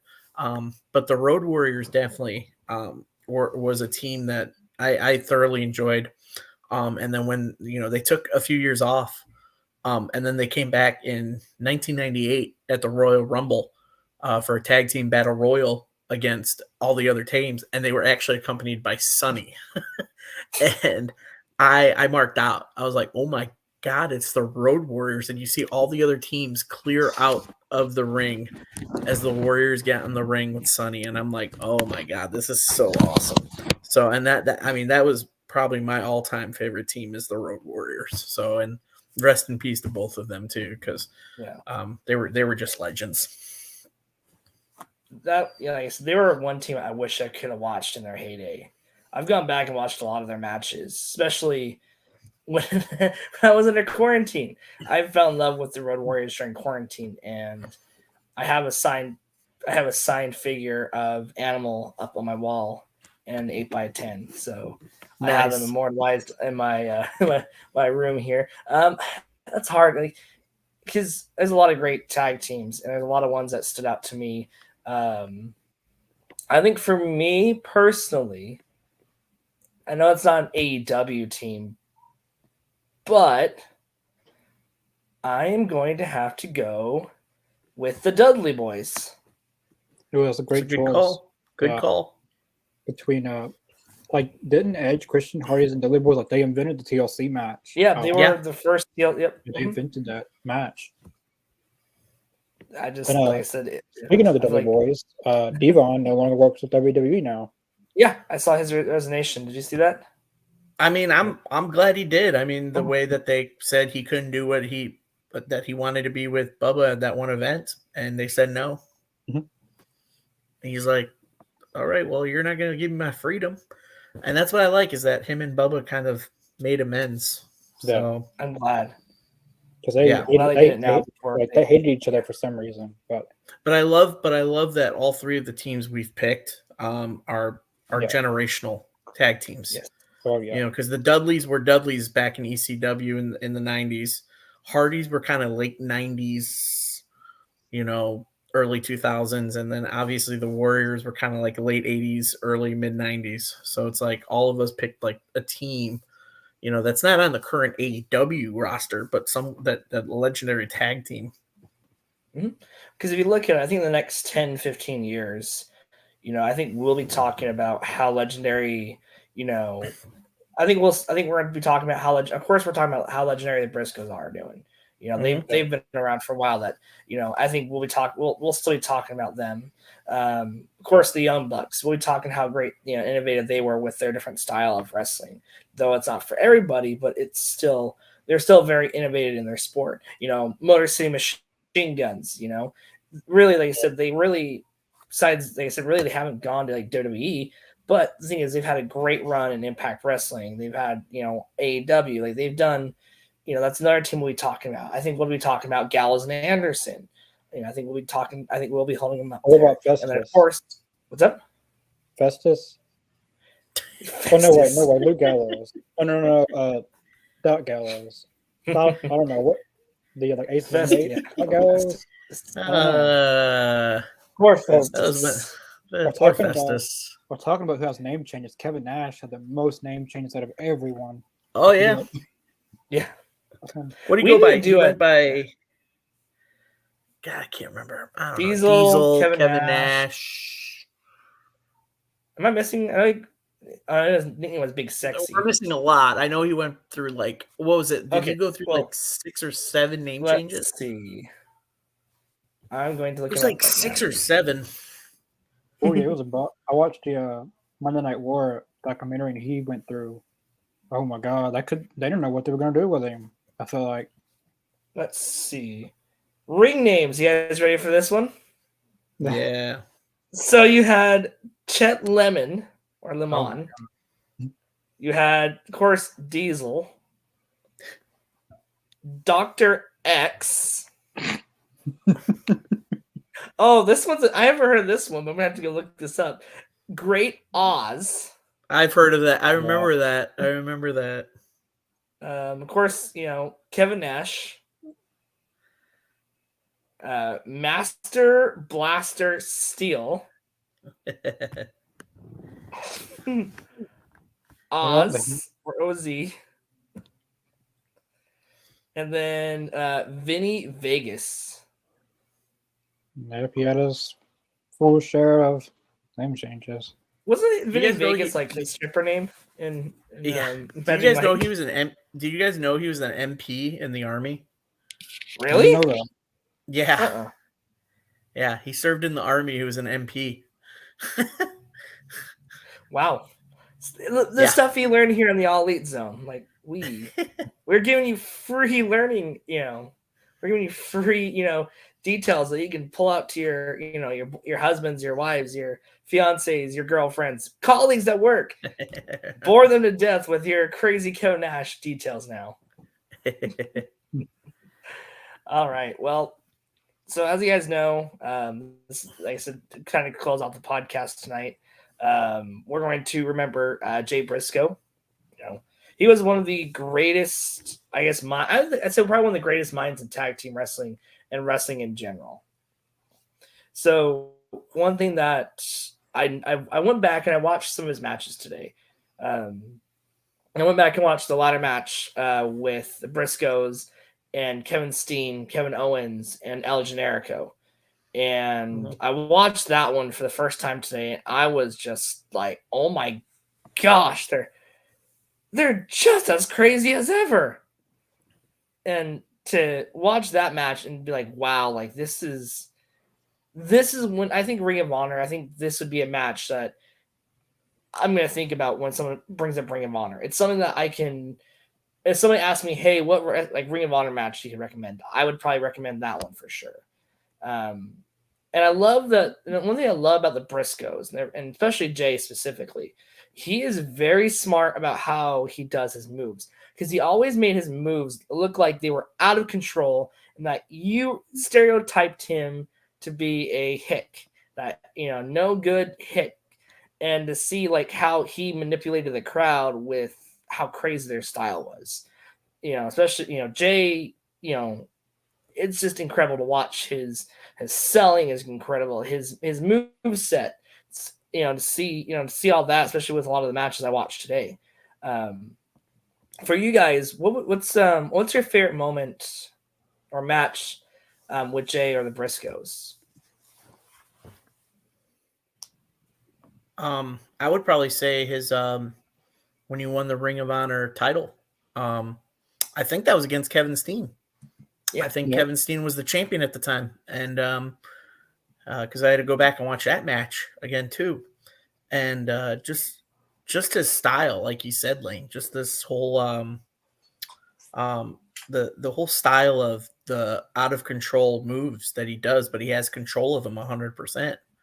I think that just was a great thing in the ring with opponents, especially someone just brought it up actually in the comments. Another one was his match against Mark. I believe that match happened after they lost the tag titles and in Ring of Honor. And Mark and Jay, I guess, wanted to see who was the toughest. It had nothing to do with them hating each other or with them fighting over a title, or it was just them, hey, let's see who is the toughest. Let's get each other more, like, let's beat each other up and just make each other better. That was the match between those two. But yeah, when he won the title from Kevin Steen, I think that was an awesome moment. Just his presence in the world of wrestling, just touched a lot of people, because he got so much. He got so much respect from everybody. The fact that him and his brother stuck with one promotion for so long, just because of what they are as people, not only that, but as human beings, and they weren't going to change themselves for anybody. They loved what they did. He and Jay definitely loved what he did. He loved who he was as a person, and he wasn't going to change his personality for anybody. People complain about, oh, well, do you see what they post on Twitter? Who cares? That's how they are. That's how he is in a person. You're not going to change him. That's just how Jay is. And Jay was one of those people that touched a lot of people's hearts in the industry. He was a family man, it's I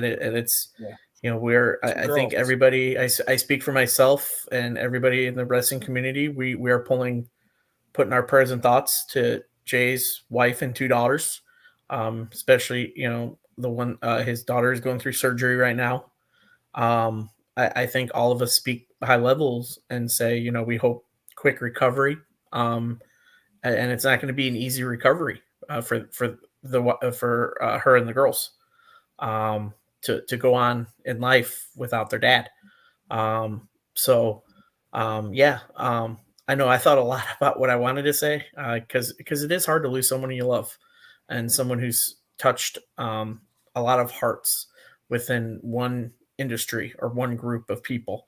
But yeah, no, I mean, the way Jay is, that was what he was. So, and I think he's just going to be remembered for that way, the way he was and how he touched a lot of people's hearts. I think one thing that a lot of people, it was a little controversial with the whole, they can't be on AEW Dynamite because the executives of TBS. But the thing is he grew as a person. When you have people of the LGBTQ, Q community like Effie and Anthony Bowens, and just a lot of others that came out of that community, and to say, hey, he was always respectful to us.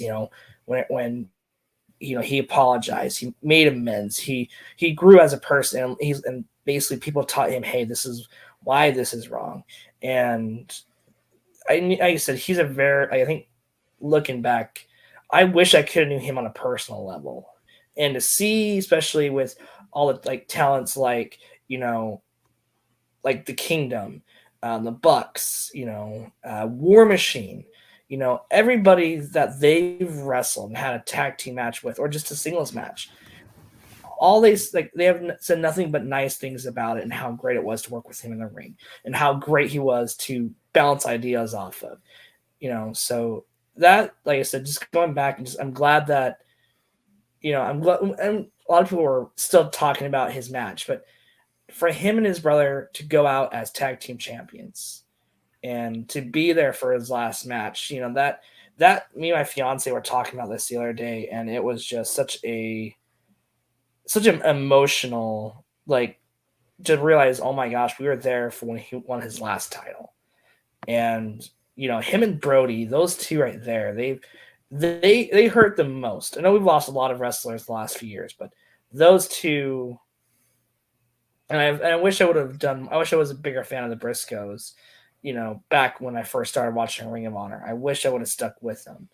In the last couple of years, that's when I started really digging into their matches with everybody. But to see, just to see the outcome of how the fans are, how everybody came together. It sucks that it took this terrible event to happen, but it took everybody to come together to show, like, to come out, talk about his matches, talk about who he was as a person, and forget about the scandals and the issues. Like, all I see now, and it's a beautiful thing, because Twitter and Facebook is a toxic place, but it's a beautiful thing to see all the love and the matches and everybody's favorite promos. Everybody's just showing so much love for him and his family. Like, it's a beautiful thing, and It's really it's just hard to see. it's really sad to see that people dissed him when he was alive. They praise him when he's dead. We're a toxic place. Twitter can be, and now, like, I don't feel like WB, they refuse to do anything for him. Basically, they got to show that little picture last night. They mentioned a few times. They wore the armbands, and that was it. And They did do his J Driver though. And it would have done them justice to do that. Like, you're gonna support him now, but you didn't support him while he was still living. Like, I wish. It sucks because I kind of feel what you're saying, Connor. It's kind of almost like WWE trying to get that grab, that whole, oh yeah, no, we honor this wrestler even though he wasn't part of our promotion at all. Yep. So I understand what you're saying there. I just wish they could have done it like the actual benefit show. Yeah. I think that's what's terrible about, and this ain't nothing against Tony Khan or the people actually that run AEW. It's the network. Shame on you guys. Shame on you. Yep. They and the fact that they'll let, I guess they had beef with Dana White. There's a guy, I don't know what. How the hell is, because he's bringing in lots of money? Because how the hell do you let Dana White, who actually was an abuser to his wife, and put hands on a woman, but yet somebody who said one bad comment a few years ago made one bad tweet and apologized, Yeah, for years he did. Like, what else do you want him to do at this point? Like, I don't know what else He you went want to him to do. sensitivity training. Like he went up and learned, but yet, like your double standards, they're TBS. Like you guys are in Warner. Like you guys should have let the man have his moment. And it's not like he, assaulted people. It wasn't like he had a bad record.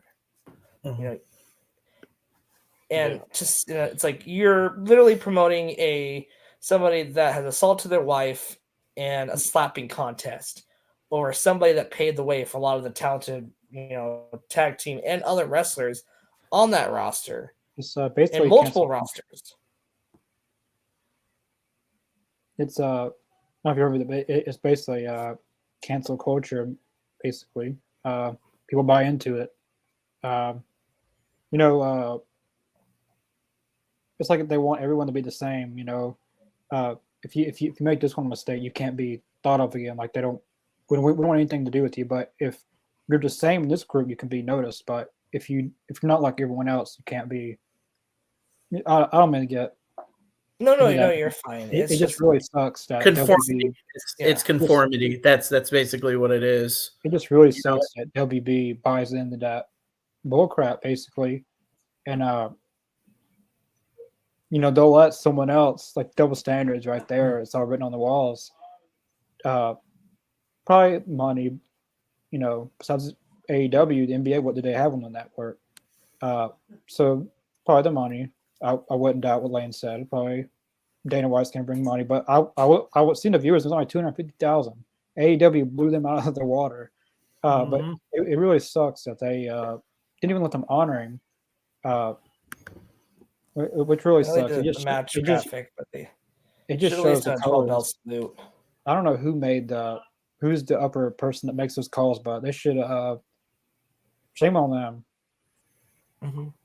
Yep. What about you, Connor? What was your favorite match or moment you had with Jay?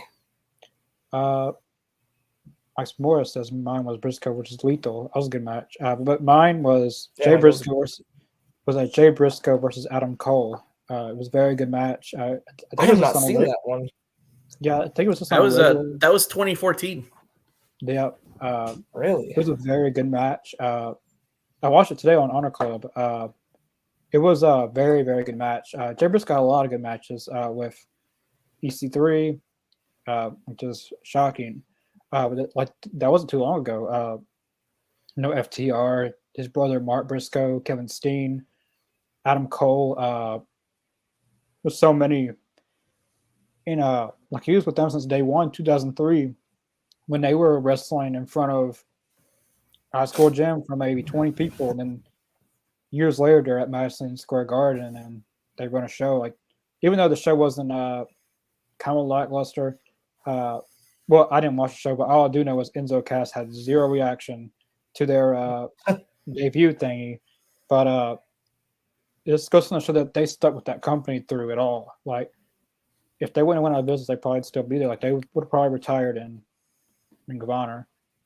I'm glad they were part of the 3 pay-per-views though this year. Yeah, it is amazing how many great singles matches Jay Briscoe had. And it's amazing that people can talk about those single matches on top of tag team matches, because you can't talk Ring of Honor the last decade without bringing up the Briscoes. Yeah. They revitalized and kind of revolutionized that tag team division in Ring of Honor, with matches with FTR and matches with the Young Bucks and, and Steen and El Generico in the early days. Like they revolutionized. Well, let me go back to the first one. Nice to have you watching. Good to see you, Coog. Good seeing you, Coog. Yep. Good evening, gentlemen. Last week, yeah, it was definitely still been a terrible 48 hours. At first, on Twitter, I was seeing people saying, "Oh God, I hope this isn't true." I thought it was something Kevin Nash because I seen what Kevin Nash posted. Yeah, and I figured something that didn't happen, but no, that wasn't what happened. Next comment: are they showing the tribute show on the ROH YouTube channel and on our club? Yes, they're doing both. Yeah, they're doing both. Yeah, it'll be on both the Honor Club and YouTube channel. And yes, Tony did say there's gonna be several tribute shows, so I imagine they're gonna film a bunch of them. And That's good. And I'm pretty sure Supercard of Honor and their first episode will be dedicated somewhat to Jay Briscoe. I'm curious to see what I'm curious to see what they do with the tag titles. But I hope that they have Mark Briscoe in the world title picture. Not just because his brother died, but he's never won the world title in Ring of Honor. He's never won the world title in Ring of Honor. Is there one the big one? Not that I know of. I know. And he's a phenomenal singles wrestler. I honestly think he's just as good as he's pretty much equally as good as Jay. Yeah, they were. I mean, like I said, mention that match where they wrestled each other. Like, it shows that both of them can be great singles wrestlers. Yeah, it's definitely not being biased about that. I truly like Claudio versus Mark Briscoe would be a great. Hey, maybe you can do that Super Card of Honor. Yeah, maybe do it there, or do the first episode of New Ring of Honor. I feel like that would be a great match, like storyline wise, match wise, even the story now with what's happened. Speaking of Dana White, well, hell, the Fed CEO just paid it off. And I heard about that. The court settlement today for sexual assault, and he's back in power. USA and Fox are okay with it. Yeah, that says a lot. Kuga, yep. I seen that it was like 11 point something $million. And then I also saw Vince and his team settled a case as well. Although the sum wasn't explained, but they settled it out of court from Crazy, 86. isn't it? Yeah. But yet AEW is the bad guys. Oh yeah.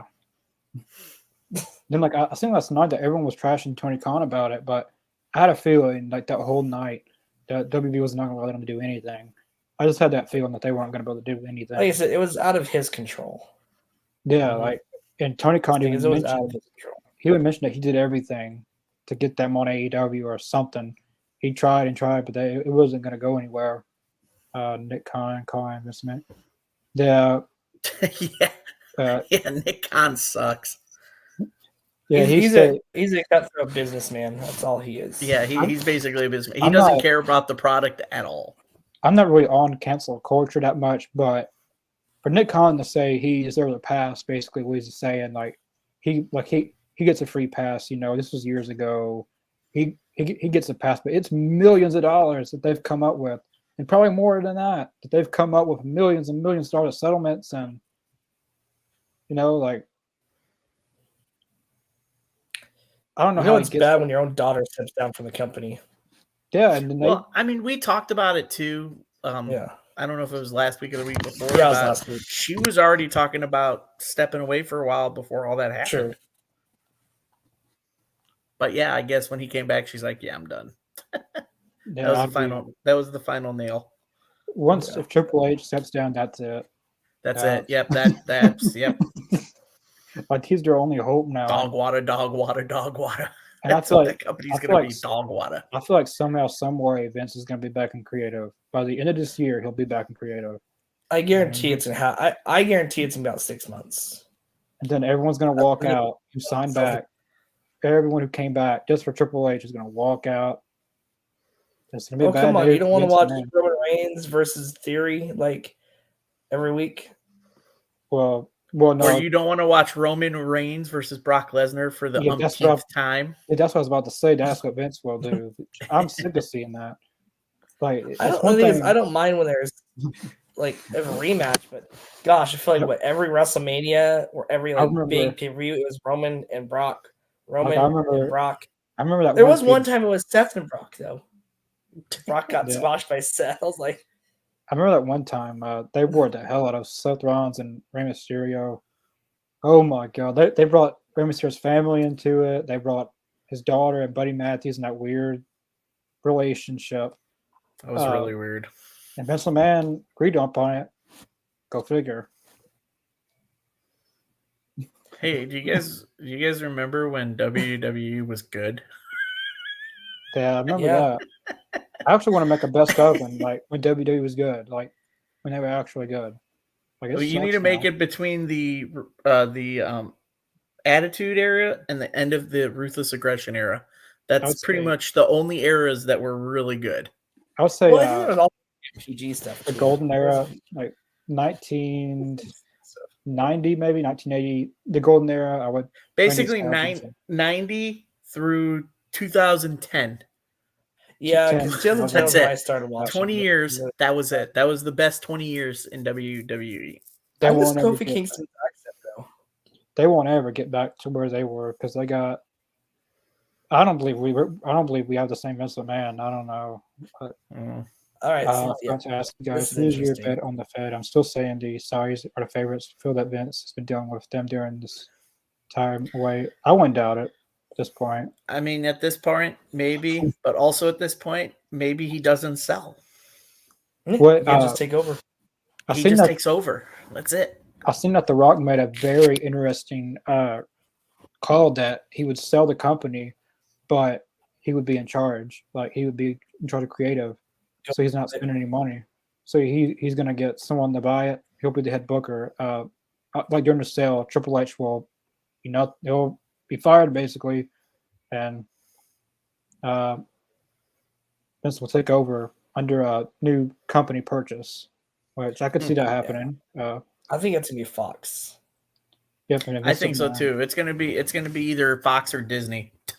And Disney owns everything. Why not? I want to see Roman Reigns do the do. I want to see Roman Reigns versus Goofy in SummerSlam. That's what I want to see. Mickey Mouse is the special guest referee or the announcer. Gosh, Roman, you just punched me. Gosh. You must have a ride with WWE or something like a WWE ride or something at Disneyland. Disneyland. Oh my god! Oh my god! Stone Cold the steel chair. Oh. It'd be called like SmackDown, the roller coaster or something. You know what's funny is we had a discussion with this in my groups, and we were talking about what rides would you like to see for Disneyland, right? And so I had a really good idea. I'm going to share this one with y'all. You guys have been on the Haunted Mansion ride or seen the Haunted Mansion ride they have? Oh yeah. So what if it was that? So it starts out, kind of a similar kind of flow, but you're backstage at a wrestling show, right? So you go through, you're going through, and you pass people in catering, backstage brawls, doing interviews on TikTok, like just different weird, funny moments, like kind of just a chaotic backstage, right? And then you walk through, and then you walk through the curtain. Your car goes through the curtain, and it plays like a random wrestling entrance theme song, and it announces you to that guy. So you could have like Roman Reigns, Hogan, Flair, Cena, Orton. Just have like that be your that could be your awesome. That could be your ride. Or you can do Undertaker's funeral party. Listen, if the WWF restaurant in New York did not work, that ride's not going to work. That a restaurant? WWE? WWF had, dude, back in like the late 90s, Yes. early 2000s, like WWE invested in so much crap. They did a restaurant. They tried to do like a ride, like a drop tower ride. I know they had XFL they tried to invest in. Like they had a lot of crap going on. This might be the restaurant, but wasn't it WWE New York or something like that? Would have pay-per-views, and like they would do live at New York. There was a restaurant in there. There was a ride there. They had like pay-per-views there. Like WWE New York was like this whole idea of like a mecca. It looked like packed. Every time they had that, it looked packed. I don't see how it didn't go well. That was packed every time. Like there was no seating room. Like I believe you can meet wrestlers there too. Like during the pay-per-view, like that, it was packed every time I seen it. Not that this will happen, but if Vince sells TK and his dad, don't even start. A lot of people. What's that meme? What was it? Hold on, there was the meme that I saw that on Facebook in one of the wrestling groups. Oh yeah, the WWF had a commercial like that, and was at the headquarters and chaos was going everywhere. There's fights in the cafeteria. There's fights everywhere. Someone got threw out of the building. In AEW can definitely do that with the backstage drama, backstage. That oh my god, it's such a good commercial. I'm down. Pretty cool. I'm trying to see where I found that. There's this meme, But and I'm trying to find it because it's so good. It is such a good meme. I'm going to once I find it. But Cook, I've actually been praying a lot about no, I'm not just saying that. I've been praying a lot because that does not happen. I'm not even just saying that either.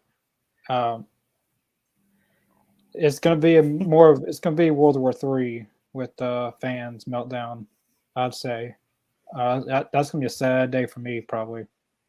I think that we're not gonna go into details. I think we went to it last week, but like I said, I would try it for a little bit because I'm very optimistic, but it's one of those things that I don't want to think about, and I'm not thinking about it. I'm just gonna enjoy wrestling right now. But to think about it, when WWE I'm not a Fed fan. When WWE bought WCW, a lot of wrestlers quit wrestling for a little bit. Sting, Goldberg. Randy Savage never wrestled again, I don't think. No, he didn't. He did it with Impact for a little bit. Like a short stunt, and then but then he got in a car crash shortly after. But like a lot of people really because of TNA, I think. Yeah, if it wasn't for TNA. Apparently, the ones that didn't want to go to WWE to wrestle, I think they knew what was going to happen. I think they knew what they weren't going to be the NWL, that they were going to get buried and tarnished. I found it by the way. So it's a picture of CM Punk holding the AEW title. Oh yes, okay, I've seen this one. It says the year is 2024, and anybody watching has never seen this meme. You got to find it.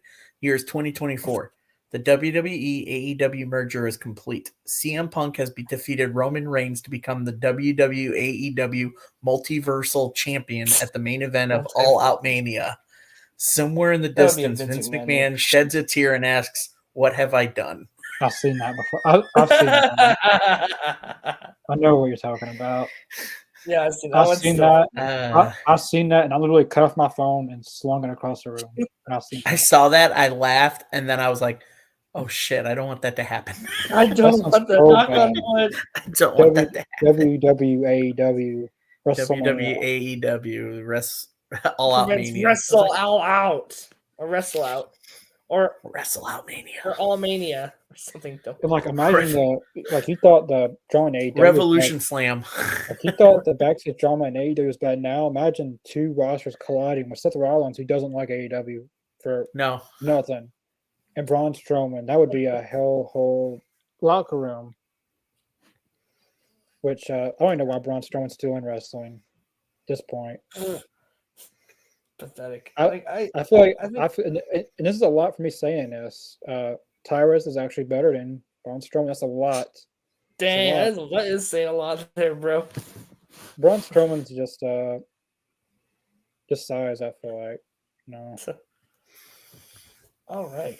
Well, that's gonna wrap it up for the All Elite Zone podcast. The Coog, before we go, we're gonna go through your last couple comments. I hope it does not happen either. As an AEW since day one. Yeah, same for here. I've been a fan since day one. Keep it separated. See that? Oh, the meme he was talking about. Yeah. Go see it. It's one of my favorite memes. That one in the whole. I'm Roman Reigns, and this is Disney Channel. I know they're gonna do it. If it happens, they're gonna do it. Like just for on Disney Channel. Like you watch on Disney Channel, you see them. This is Roman. They'll have the new music done. Like all the new music in the background. And this is Roman Reigns, the Tribal Chief, and you're watching Disney Channel. Welcome to the Usos Penitentiary. Coming up next, Wizards of Waverly Place. Oh my god. All right. Well, that's gonna do it for the the All Elite Zone. I want to say a special thanks to everybody that listened tonight. Thank you guys so much. Make sure you guys like, comment, share, subscribe, get people talking about our podcast. We're still trying to grow. So the more people we can have commenting and asking questions, and the more insights we can give, And the more people that like our stuff, the more, hopeful chances we have at bringing in your favorite wrestling talents. Like I said, we're trying hard to get people on the show, keep growing. So if you guys can, try to help us out with that, we would really appreciate it. Connor gave us a little hint earlier in our group chat. I'm making sure that I'm sharing with my friends and family. So make sure that you guys subscribe and share. Also, we'll be back tomorrow night for our Rampage watch along. So we're going to watch along to Rampage card tomorrow night, 9 Central. So make sure you guys watch out for that as well. Make sure you guys follow us on Twitter for all of our favorite announcements going on. We do post a lot of things on there, good insights, comments about. We also share our shows coming up, different topics that we're going to do. So we are trying to keep engagement with the fans. So make sure you guys follow us on Twitter, and also make sure you follow us on Spotify, Podbean. There's times if you guys want to go back and listen to our comments, some of our dumb things, Connor's and my disagreements. We have a few of those on there as well. It's going to be a lot of fun. Also, like I said, keep an eye out for our YouTube page. Connor is being a wizard right now. He's got some episodes for both our draft series and his and Aiden's Booking the Elite is coming up very, very shortly. And I'm so excited for that because Connor's did the episode twice. So shout out Connor again. We appreciate all your hard work. Yeah. You do so much for the show. We love you, man. Yes, thank you, Connor. I do want to say before we go off, in the description, I put the donation for Jay Briscoe and his family. Yes. Cool. In the description, I have it down there. So if you guys, I probably will donate. I'm going to donate something, but if anyone else watching, feel free to links in the description below if you want to check it out. In the link description below, it's down there. Also, anybody wants to keep spreading the love for them, for that family, go ahead and keep spreading your outpouring support for her and the girls. They definitely need it. As well as we talked about on the show, Kevin Nash. He's going through a tough time as well in that mental state. If you're a fan of his, or if you know about him, go support him. And I highly, highly recommend anybody who has the certain thoughts to talk to somebody, because that's what Kevin Nash is going through right now. If you're feeling down, we try to provide you guys on this podcast for everything with a lot of positive energy for the sport of wrestling. If you yourself, I think all of us can say, if you feel like you want to talk to somebody, we got people who love you and got people who support you. So call a number if you have to. But yeah, that's pretty much all I got to say. Yeah, no, that's very nicely said, because you never know what can happen. You never know what a positive, happy comment can do for somebody. We here at the All Elite Zone, we try to make sure we're positive, make sure we're very inclusive with our listeners. So, like I said, please get help if you need the help. We're always, if you're having a bad time, always, like I said, we're always have an ear with us. You don't have to message it directly on here. You can always slide into our DMs. We'll be happy to help get you in the right direction if you need to, or if you just need an ear to listen to. I've gone through mental health stuff. We all have. You're never alone, and that's one thing with our wonderful listeners and group. We want to keep that love and keep spreading. So, keep being positive to each other, keep talking, and if you need to get help, get help. You're not alone. You don't need to battle this alone. You're not a burden on anybody's life, because you're something to somebody. To us, you're one of our amazing listeners. But to somebody out there, you're their husband, their mom, their sister, their dad, their brother, their best friend. You're not a burden on their life at all. You're not a mistake. You're not a failure. You may be having some hard times in life, but you are an amazing person. Always remember that. And you are part of our All Elite Zone family. Yes. Thank you guys so much. All right, guys. Well, that is going to do it for our Talking Elite episode. We will see you guys next week. when we are going to have a great discussion. We're going to be talking tag teams next week on the All Elite Zone podcast. We're going to be talking about some of our favorite teams, not just with AEW, but with Impact, WWE, WWF, WCW. We're going to have a fun episode with that coming up. So make sure you guys follow us on, and come join us next week for our great tag team, conversations. That's Connor. That's Adam. Thank you guys so much for watching Talking Elite with the All Elite Zone podcast. And we will see you guys tomorrow night for Rampage.